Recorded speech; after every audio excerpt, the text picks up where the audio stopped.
Hi, and welcome. It's Wednesday. Welcome to another edition of Time Out Overtime on the Time Out Overtime YouTube channel. I'm your host, Rick Arsenal. And as always, first things first, if you haven't done so yet, please get down there in the corner and smash that like and subscribe button. Thank you very much. Well, I just came in from outside, and the weather report is it's snowing heavily. I did see a local weatherman last night, predicting that we would get 1 to 2 inches. That's why I don't take the snow brush out of the car until May the 1st. I don't think there'll be anything to be concerned about. You wake up tomorrow morning, we may see a little wet snow in the grass or something, but I think that's about it. It's cold, and we'll be warming up shortly in the next couple of days. But this is what you normally get in April, a mixed bag of pretty much everything. So, okay, we've got trying to squeeze everything in here in the next 15 to 20 minutes or so. But pardon me. I forgot one thing. Hang on here, folks, just a second. I'm going to leave you for just a few minutes.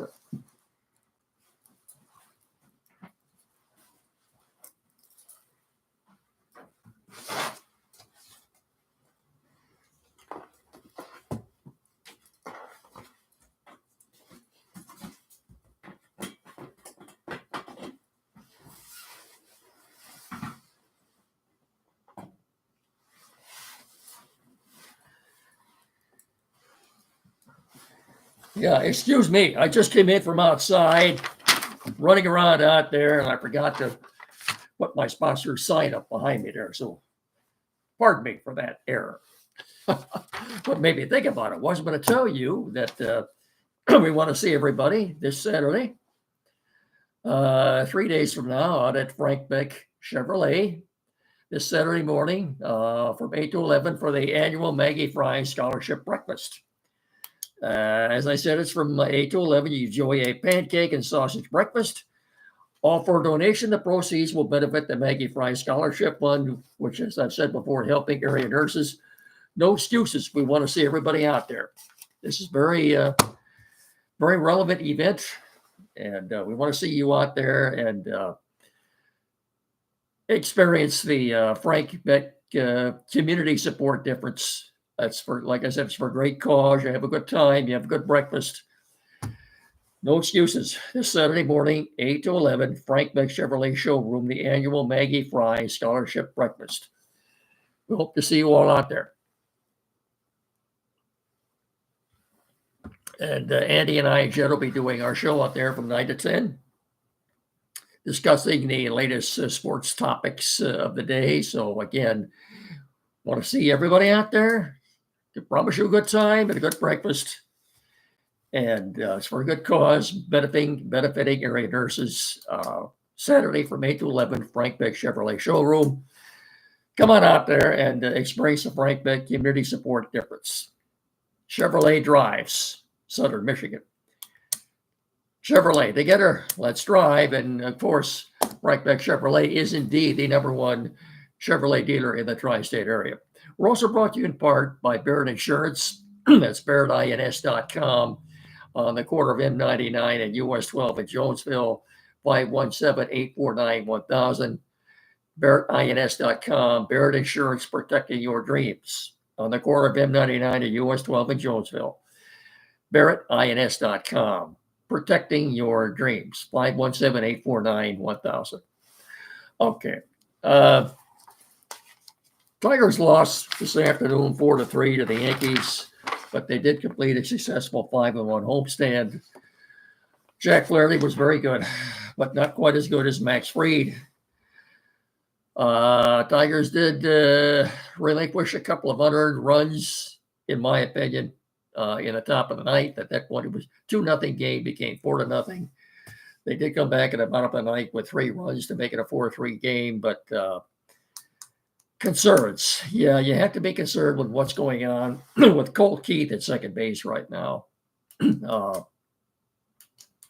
Should have got out of that inning without any run scoring, and it turned out 200 runs. Again, I don't know how the official scorer scored that, but I would score those as unearned runs.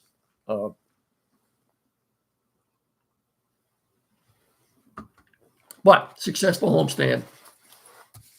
So, after losing your first 3 games, the fact that they're still 7-5 and headed to Minnesota to take on a struggling Twin team right now, I'd say they're in pretty good shape.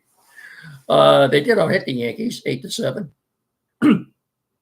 So well, you got to like the fact that they hung in there, didn't give up, didn't pack it in, didn't give away any at bats.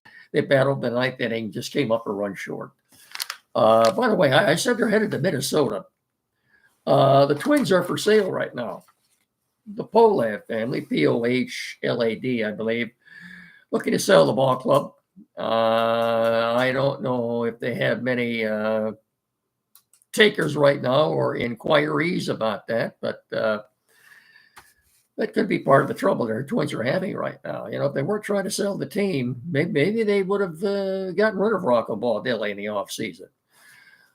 They're struggling now. They've got 2 games left today and tomorrow in Kansas City yet before they come home for this 3-game series with the Tigers.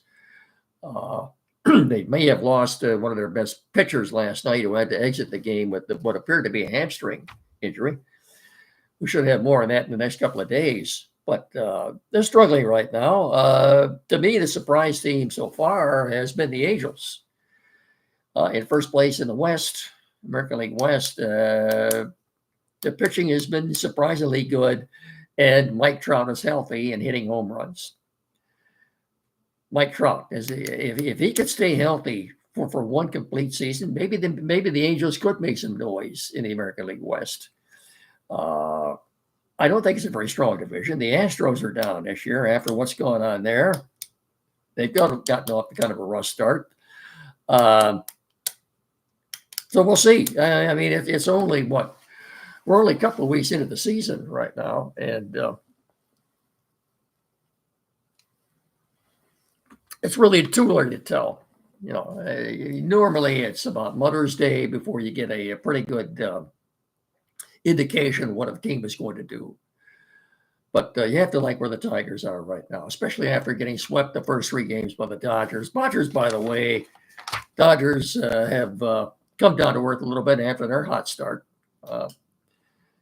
So it's such a long season. And I think people tend to get carried away with whether or not a team gets off to a good start or a hot start or a bad start. It's way too early right now to pass judgment pretty much on any team or any one player, things like that. But so we'll see. If you're a Tiger fan, you have to be encouraged, I think, what we've seen so far. Even today in a losing effort, you got to like what they did in the 9th inning. You just carry that over to your next game. They'll be fine. Who are the Tiger starters in the Twin Series? Friday night, it looks like Reese Olson, Job on Saturday, and then Casey Mize on Sunday. Then it's on to Milwaukee for 3, so Scuba won't get his next start until they get to Milwaukee next Monday. Okay. Good to see him. Looked like his old self yesterday, wasn't it? No. The Tigers did out homer the Yankees in the series. I want to say like 5 or 6-1. The Yankees only had 1 home run the whole series by some player that I hadn't heard of today. Some fellow by the name of Bryce hit it off of Tyler Holton. If I'm concerned about anybody in the bullpen, I'd say it would be Tyler Holton. This is not the same Tyler Holton we saw last year. He's a lot more hittable now than he was last year, and I don't know what his issues are either. But it's been a rough start for him. He had a rather rough spring, and it's carried over to the regular season. So let's hope whatever his issue is and get that straightened out. Michigan and Michigan State basketball. If you haven't heard, probably the best. Hang on here. The best player for the Michigan State Spartans this year was Jace Richardson, and he's gone. He's leaving for the NBA, and chances are he could very well be a lottery pick. So say goodbye to Jace Richardson. That's not surprising. You knew he was going to be one and done at Michigan State. And he was headed. They've lost several other players, including Xavier Booker. In the meantime, congratulations to Dusty May at the University of Michigan. as they have secured the top-ranked player in the transfer portal, fellow by the name of Yaxel, Yaxel, Lendenberg, Lendeborg, Lendeborg, a forward out of UAB, University of Alabama, Birmingham, considered the top available player in the portal, is coming to Ann Arbor with a couple other players. So right now, you might say Michigan has passed Michigan State in regard to personnel moves. And so congratulations to Dusty May. We'll see what Tom Izzo does as far as replacing the guys he's lost. It's tough. There, as I said, we talked about this before. There is no more loyalty in the college ranks as far as football or basketball goes. There just isn't. And it's all a business now. And again, you wonder, you see tournaments going on, and well, we're done with the tournaments right now. And congratulations to Florida, defeating Houston Monday night in the championship game. They lost by 2 points. Close game. I picked Houston to win. So all throughout the NCAA tournament, I did not do well in my predictions. I didn't hit on one. So I started out with predicting St. John's to win the whole thing, and then even in the championship game, my pick didn't win. So wasn't good for me. Boy.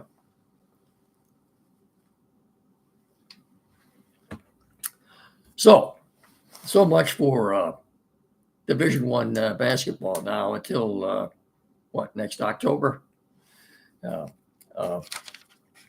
Pistons have 3 games left. They're in the 6th spot right now, 2 games behind Milwaukee in the 5th slot, the 5th seat in the East. They've got 3 games left. They've got the Knicks at home tomorrow night, and then Friday night and Sunday night to finish out the season. They've got back-to-back games with the Milwaukee Bucks. They're 2 games behind the Bucks right now. They'd almost have to beat the Knicks tomorrow, and they win the next 3. Win these back-to-back games with the Bucks in order to get that 5th spot. I don't think you're going to get it. Cunningham is back. Kate is back. That's the good news about them. But they're in. They're in the playoffs, and congratulations to them. They've had a good year. And as I've said before, J.B. Bickerstaff, if he doesn't get the Coach of the Year of the NBA, that will be a great injustice. It really will. Red Wings are all done. They had a jump in their step in the first period last night. Got off to a 1-0 lead, and you didn't do it. So their season is done, and again, they won't be in the playoffs for the 7th or 8th year in a row. Look, aside of replacing Steve Yzerman, and a lot of people think you can't blame him for everything that's going on there. I don't know what the solution is for them. I honestly don't. We'll have to delve into that a little bit more in the offseason, see what transpires in the draft, et cetera, et cetera. So much for the Red Wings. They're done. But we will have playoff basketball at Little Caesars Arena this year, something we haven't had in, 7 years? Yeah. It's been 2008 since the Pistons have won a playoff game. Oh, that's a long time. Okay. Before we get to the Lions, here, finish on with them. Good word for a good man. Tim Lindley, Quality PC in downtown Hillsdale, 37 Waldron Street, 517-610-5372 for any technical issues or needs you might have at all. Computers, new or used. Maybe the computer you have now needs a little work done on it. Flat screen TV, mounting, programming. Perhaps you're changing internet providers. You need that installed. Printers, new or used, anything at all. Just get in there and see. This is the only man or one of his assistants. The only people you want to see. Any technical issues you have at all. Quality PC, downtown Hillsdale, 37 Walton Street, directly across the street from Fat Jack's Automotive. You can't miss them. A couple hundred feet west of Howell. any technical needs, issues, sales, service you have at all, this is the man you want to see. 517-610-5372, or better yet, and he hasn't made an appearance yet because we were running around and I didn't have everything set up properly before I did the show. Get in there and see him at 37 Walnut Street and tell him Mickey and I sent you. Will you please? Thank you very much. You thought you could hold off for the whole show, didn't you, Mickey? That's not going to happen. Lions. There was a report in the USA Today today. And apparently, Brad Holmes has already had conversations with several teams in the league in regard to moving up or moving down. It sounds like Brad is cooking. With the draft now just, 15 days away, round one anyway. You still have the usual suspects in the mocks you see who the Lions would take with that 28th pick. The latest, most popular mock pick right now at 28, provided the Lions stay there. And it sounds like they a good chance they won't. Donovan Izuruku, the defensive end, edge rusher out of Boston College, is a popular pick for the Lions in a lot of the mocks I've seen. Zabel, the big offensive lineman out of North Dakota State, is a popular pick. Derek Harmon, defensive lineman out of Oregon. Kenneth Grant, the defensive lineman out of Michigan.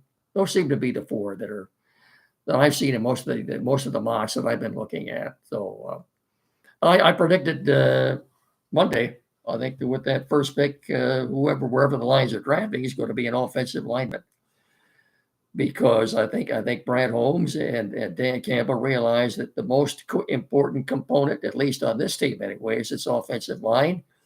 They want to maintain that status as being one of the top offensive lines in the league. And in order to do that, I think they're taking, with their first pick, it'll be an offensive lineman. More specifically, a right guard. That's what they like about Zabel out of North Dakota State. At 6'6" and 320, this kid can play any position on the line. And when it comes to versatility, the Lions love that. So it'll be here before you know it. 2 weeks from tomorrow night, the 24th, round one from Green Bay on ESPN and ABC, the NFL draft. You getting excited about that? I guess we are. Yeah. Time flies when you're having fun, doesn't it? But so sounds like Brad is cooking. He's had conversations now with several other NFL teams in regard to moving up or moving down. Hey, if his man is there, and I'm convinced with the way I've been picking games lately, you can't go by what I'm saying, but I'm convinced their first pick in the first round will be indeed an offensive lineman. I really do. I'm convinced of that. So a little bit shorter show today. I think that's going to about do it. Don't forget, I'll talk to you all again on Friday. And we hope to see everybody out there at Frank Beck Chevrolet showroom this Saturday morning, 3 days from now, from 8 to 10 for a pancake and sausage breakfast. The Maggie Fry Scholarship Breakfast, benefiting era nurses. We want to see everybody out there. Looking forward to see you folks. Stop by and say hi, will you? That's going to do it. Again, as I said, until Friday. Please, let's hope we don't get too much snow tonight. And sorry for the wild segue we had here. I didn't quite have everything set up, but excuse that. So until I talk to you Friday, remember, please treat each other with respect. Have a good rest of your evening. Talk to you Friday, and so long, everybody.